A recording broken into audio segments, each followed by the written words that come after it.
Welcome to the Who, What, Why podcast. I'm your host, Jeff Schechtman. History may not exactly be like chemistry, where if you mix certain elements together, you get a predictable result. But sometimes the idea is pretty similar. History tells us that if certain things happen, things like the loss of faith in institutions, an increasing wealth gap, hatred of the other amidst demographic shifts, speeded up changes that leave people behind, the repeated incompetence of government, and then add the catalyst of a demagogue or two, a big galvanizing lie, and a destabilizing external event like a pandemic or climate change. Throw in the steroid of social media, and the result will be predictable. Given those set of elements, history tells us that civil war in the U.S. can't be far away. More than fearing the loss of democracy, we perhaps best be fearing the loss of the country as a singular unit. In other words, has the United States reached its sell-by date? We're going to talk about this today with my guest, Stephen Marche. He's a novelist, journalist, and culture writer who has written for The Atlantic, The New York Times, The Wall Street Journal, and many other publications. His books include 3 previous novels, and his latest work of speculative nonfiction is The Next Civil War, Dispatches from America's Future. It is my pleasure to welcome Stephen Marche here to the Who, What, Why podcast. Stephen, thanks so much for joining us. Pleasure to be with you. Well, it's great to have you here. Those of us that look at politics and watch all this as closely as we do, have we deluded ourselves into thinking things are worse than they are? Is there a great middle out there that is not as exercised about all of this? I think in some ways the opposite. I mean, I think one of the lines in the book is that no matter how bad you think American politics looks on the surface, underneath it's much worse. No, I mean, I think, just on the simple basis of hyperpartisanship, like the direct, the political aspect of this, I mean, it's hard to get much worse, where you have Republicans who don't want their children to be married to Democrats, Democrats who don't want their children to be married to Republicans. There's a fascinating study about Thanksgiving dinners where people when people came home to different political areas than their own, their Thanksgiving dinner was about an hour and a half less. So bipartisan Thanksgiving dinner can't even happen anymore. And of course, you just need to look at Washington to see basically complete paralysis and the inability of the government to do basic functions like, appoint diplomats in a timely manner, guarantee their debt, pass budgets. I mean, it's hard to see it getting much worse, actually. As we look at the contemporary history of the country, certainly we saw a great deal of division and violence that took place in the 60s. The McCarthy era in the 50s, of course, created an awful lot of division, pitted individuals and families against each other. We do have a history of this. What is your sense of what's different this time? Well, I think the 60s make a really interesting point of comparison because America really did burn during the 60s. I don't want to dismiss the violence and the level of conflict in the 60s. 140 cities burned after Martin Luther King Jr. was assassinated. I mean, it was significant.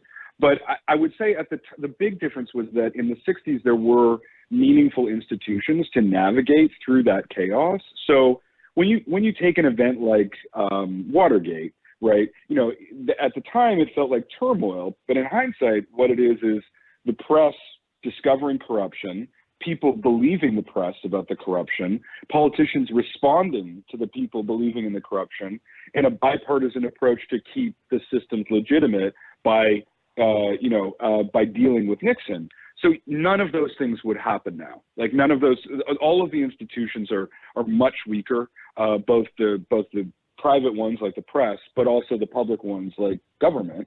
And so, that creates a real possibility of violence. And then, of course, the size of the violent groups in America right now simply dwarfs what was the violent groups of the 60s.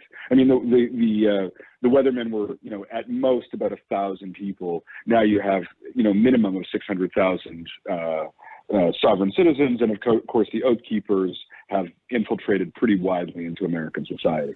Of course, the other point is that if you took the 60s and added on to that the 24/7 news cycle, the speed of information, social media, all of the things that we're dealing with today, the country wouldn't have survived that. Yes, well, I mean, it's interesting. Like the social media argument. I mean, that's one that I kind of looked into for the book. And I mean, one of the things that's interesting is, of course, other countries have that same news cycle, not quite to the extent that America has, but definitely they have social media. You know, sometimes much larger, but you don't really have the same uptake of violent rhetoric. You know, it's really a question of what the social media latches onto. You know, in my own country, like in Canada, there was an attempt to smear our then foreign minister, Chrystia Freeland, with these rumors about a Nazi grandfather. And the Conservative Party responded by saying, this is nonsense. Please ignore it. It should not be a news story. Please don't spread this misinformation. The story died, and we all went about our business as usual because we responded to the attempt to manipulate our information environment collectively with solidarity. Conservatives and liberals understood that ultimately they were on the same team. That is what you don't have in America, that understanding that liberals and conservatives are on the same team. How much of what we hear about in talk of civil war and talk of secession is simply political rhetoric directed at a particular base? And how much of it is serious? That's a really good question because it's hard to tell, to be perfectly frank with you. I mean, I think there are very serious people planning secession, particularly in Texas, and they mean it. They're like the Scottish National Party or the Catalan independence movement. Like they have real goals, and they also have a basic understanding of how difficult it is, and that this is a process that involves other institutions. It's not just, don't mess with Texas and raising your gun. It's actually quite a complicated legal process. Then you have, Ted Cruz saying we're going to take NASA and the military, and that's not serious at all, right? Like that's just pure talk. Like it has nothing to do with reality. So, I would say both.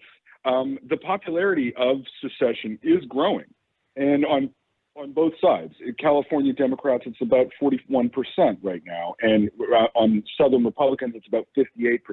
So there is a real substance there, but it is also definitely abused for rhetorical purposes. One of the things that happens when people talk about civil war is they think of it not in historical terms, not in the sense of how civil wars have played out throughout the world, but only in terms of the U.S. Civil War and people suiting up with blue and gray uniforms. And in many ways, that conception is so misleading in this conversation today. Absolutely. I mean, what we're talking about here, and I think, it's not just me, the other people who think about the Civil War, is insurgencies or just a tolerance for political violence and a normalization of political violence and a sense that political violence is what determines the outcomes of government.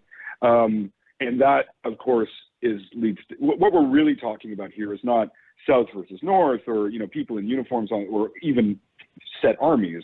We're talking about the forces of order versus the forces of chaos. And the forces of chaos are winning. To what extent do you think that the kindling is certainly there, but that it's going to take an extraordinary event to trigger something more dramatic? Well, I mean, that's my argument, is that if you look at the political landscape and other things, like the environmental landscape, the high levels of inequality, vertical and horizontal inequality, the hyperpartisanship, all of these trends point towards civil war. And instead of giving a sort of treatise on those trends, I instead encapsulate them in these little scenarios that are sparked by inciting incidents, right? But those inciting incidents could come from anywhere, right? Like they're not of interest necessarily in themselves. I mean, I think America is one spectacular act away from real violence. I mean, January 6th was a beginning, I think. It was, but even that has not caused, the January 6th did not cause for a massive collective sense of, okay, we have to deal with the crisis in our democracy. In fact, it just led to deeper hyperpartisanship, and it caused the problems, the approach of civil war to be exacerbated. So, in those conditions, I think, America is really one spectacular act of violence away from the normalization of political violence and widespread turmoil. What about the possibility, and we've seen some of this with respect to January 6th, that this kind of action turns off a lot of people, moves some people away from paying attention to the political process at all? They just shut down. Well, I mean, there is a little evidence of that, but, the other process that tends to happen is that it's called complementary radicalization, to give the boring technical term, where what you're in America is sort of a reverse pendulum, where instead of things swinging to the middle, as things swing out, they get more extreme, and they get more extreme and more extreme and more extreme until you have, President Trump, you have more extreme right wingers and more extreme left wingers, and they radicalize each other. So, it does turn people off politics, but it also has a strong effect where it actually exacerbates tensions on the other side, which then leads to more extremism on your own side. So it's a really kind of nasty spiral that happens. I would love to think that these events like January 6th would cause people to wake up and be like, this is ridiculous, we can't do this anymore. But that's not really what happens. To what extent does history teach us potential ways out of it? Whether it is leadership, whether it is boredom, whether it is change of political ideas. Talk a little bit about what you learned in that regard. Well, I mean, unfortunately, when America reaches the point that it's in right now, what history teaches us is that it tends to lead to decline and fall, and it tends to lead to really high levels of violence. Now, I think America is America, and it is different from other examples in the past, and it's different from its own past, and it is the country of change. But I will say that I do have hopes for America, but the hope is not that things are just going to work themselves out. Like, that hope is gone. Like, that train has left. What is required is really a rethinking of the structure of government, even, and even whether it makes sense to be a union anymore. And I think, like, the threat of civil war is quite real, and the possibility of violence is quite horrific. And so I think the questions that America needs to face now are the most profound of its political life that it has faced since the first Civil War. And the way out of this is to try and get to a point where you're talking about those big issues rather than fighting them. What does contemporary civil war look like to you? Anarchy loosed upon the world. I mean, it fragments very quickly. It tends, like, insurgencies lead to responses, which leads to more insurgency. Violence breeds violence. You can barely keep track of it. Like, I tried to get a sense of what that was like by going over the Iraq insurgencies and the Syrian insurgencies. It's more or less impossible, like, to keep track. Even the record keeping of it is almost impossible, because groups fragment into tinier and tinier tribes, and they represent their own fears and their own hopes on an ever more fragmented level. So yeah, like, a modern insurgency, civil war is a horrible, horrible eventuality. I have talked to some American media people who have asked me, do you think civil war might be a good thing? It might resolve questions. No, it is strictly a horror. And that's why I think these kind of profound political questions are going to emerge, even though they're so unpalatable and no one wants to face them, is because the alternative is just too sickening really to contemplate. Does the level of violence have to increase in order to even create a real wake-up call? I don't know. I mean, don't you think? I mean, I would have thought. I mean, having been through this, I keep waiting for the wake-up call, and I don't see it. I mean, I wrote the book as a wake-up call because I wanted to show what. But there've already been tanks on the streets of Washington on the 4th of July, right? There's already been January 6th. So, I mean, those are pretty enormous wake-up calls to me, right? Like, I'm not sure. I'm not sure you're going to get better ones. One would have thought that some kind of external galvanizing event, the pandemic being a potential example, certainly 9/11 for like 2 minutes brought the country together, that some external existential event might bring the country together in a way that provides an off-ramp to this? Yeah, I mean, that's not going to happen, right? I mean, and I think there's a sort of, like, it's very clear that's not going to happen because, when you have people at Trump events wearing "I'd rather be Russian than Democrat," that really kind of says it all to me. Like, you also have, like, these massive events just get interpreted so quickly in a different way by both sides. January 6th, like, Rush Limbaugh was on, like, later that day saying, the heroes at Concord were violent too. When you look at the numbers, like the fact that the cop who died on the Capitol, at the Capitol riots, only one party attended his minute of silence, his memorial. I mean, this is a man who gave his life for the physical security of the members of this institution, and they could not even agree to honor him. So, I think one thing is that I think people like Joe Biden are they keep hoping that somehow sanity will snap back and people will recognize that these institutions matter more than partisan interest, but that is simply not going to happen. And to hope for it is a vain hope. What does the country look like within the context of a civil war? How does it play out in your view? Well, I mean, getting an answer to that was unfortunately actually quite possible because there are, many experts on counterinsurgency in the United States because America has been fighting counterinsurgent conflicts unsuccessfully for 70 years. And I mean, the lesson that they taught me, that they shared with me, was that it's either, there's two options. It's either basically impossible to win a counterinsurgency or it's outright impossible. It's really, those are the two schools of thought. What you would see is large amounts of imprisonment. Already America is a very, with a large number of prisons, it would be more so. Cities would be segmented. There would be Alaska gates between neighborhoods. There would be barriers between communities. There would be, unclear lines of authority. What sheriffs would decide to do could be considered a flat-out federal authority, and you would have constant battles between levels of government. You would have just large tribal groups of people armed in militias who essentially impose their own laws in their own neighborhoods. That is what a civil war looks like, and it is extremely ugly.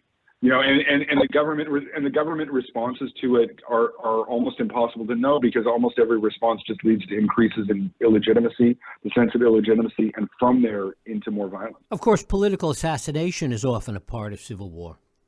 Yeah, I mean, well, America, in America, as the Secret Service, an anonymous Secret Service agent told me, he said, in America, assassination is part of the political process, right? Like, it's so common that one out of 11 presidents has been assassinated. I think it's with Biden it would actually be a little smaller than that.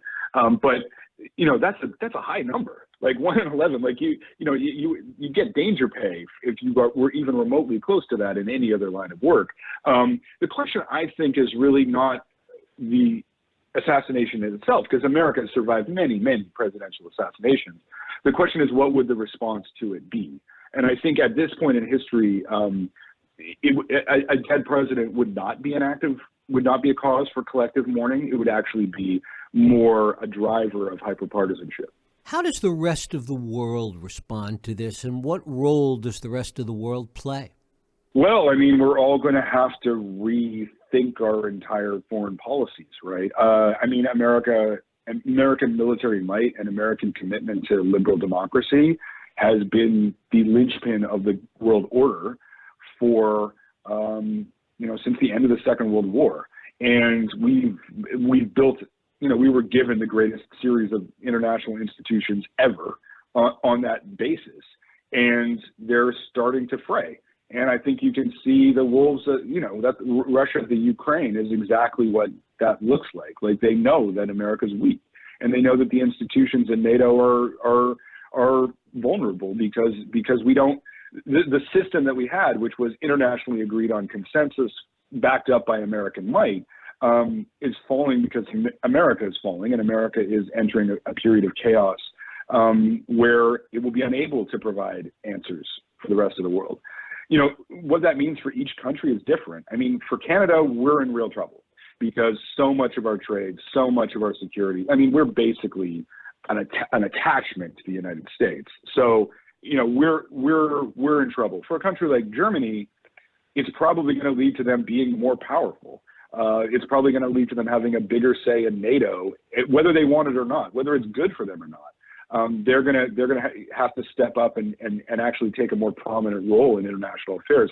Same is true of Japan, which you can already see by their increased military budgets and their leadership on TPP and so on. Like America is going through a phase of real chaos where no one will be able to predict what it can do. I mean, during the Trump years, we were called enemies of the American people. Canada was called enemies of the American people by senior members of the State Department. Like, that freaks people out, right? Like, they don't forget that when Trump's gone. And so we're gonna have to find a way, sort of without Big Brother, right? And it's going to be very tricky. To what extent would an unraveling in the U.S., some kind of a civil war, send a signal to insurgent groups in other countries that if it could happen here, it could happen anywhere, and give them cause to push forward with their own agenda?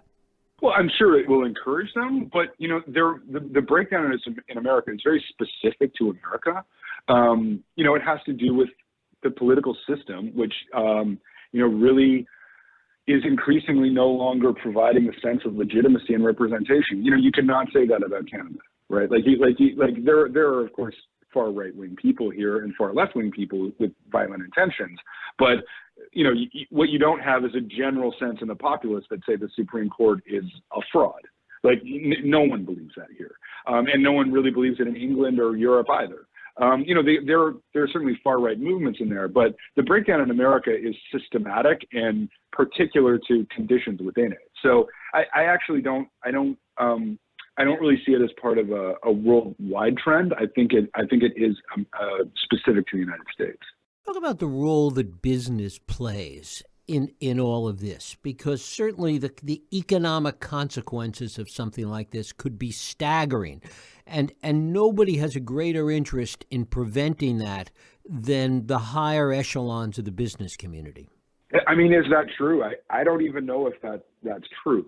When you look at you could make an argument that chaos in government serves them better as companies, especially hugely globalized companies like the major tech companies.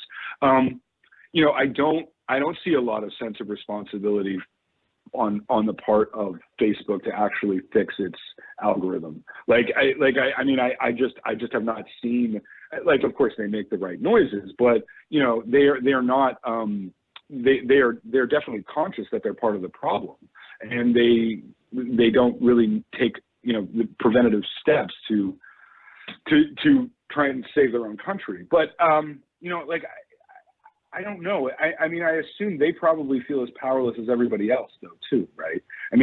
What is happening here are structural phenomena well below the possibility of any business, even Facebook, really to address in a meaningful way. And so that creates a sense of despair and hopelessness. I don't think business people, even the people at Facebook, are necessarily want any of this to happen.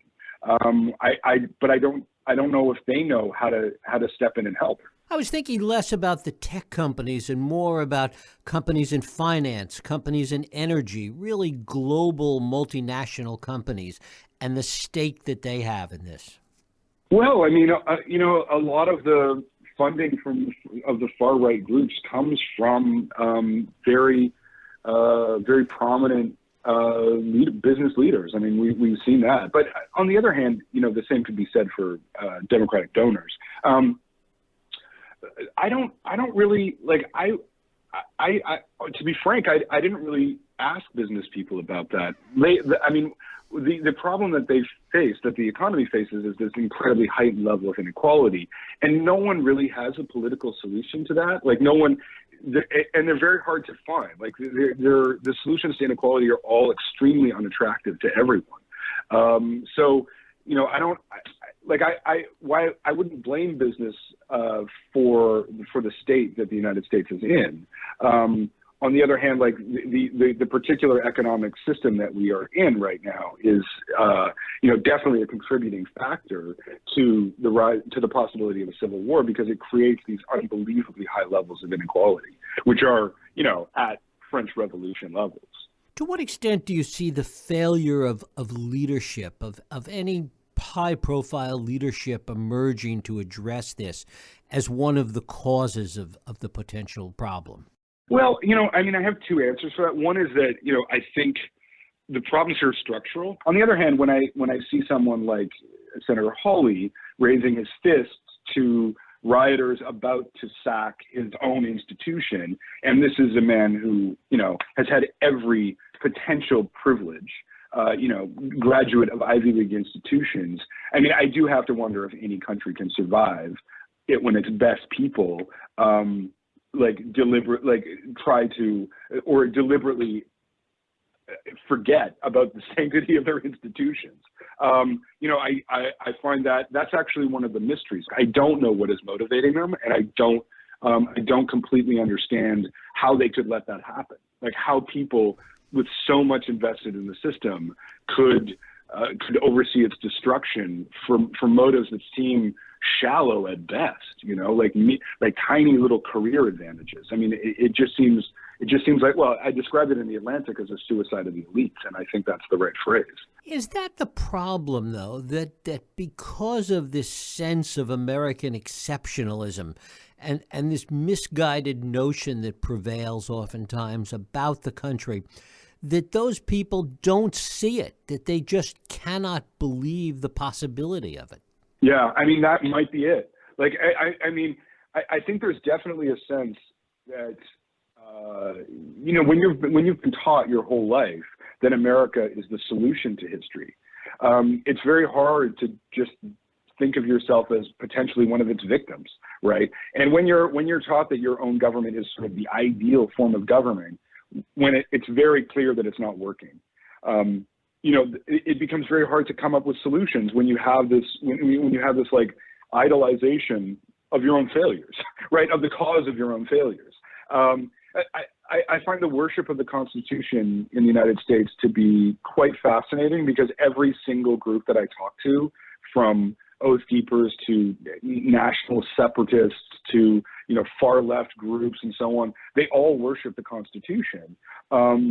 But it's a completely different document in each of their minds. Like it's not, it's a very old document that essentially has become the meanings that are ascribed to it. And it's very hard under those conditions to see the crisis you're facing that's right in front of your eyes. Given all the people you've talked to, given the time you've spent looking at this, what is the time frame you imagine? That I really don't know. I mean, I will say that the dates that fix in my mind are 2040.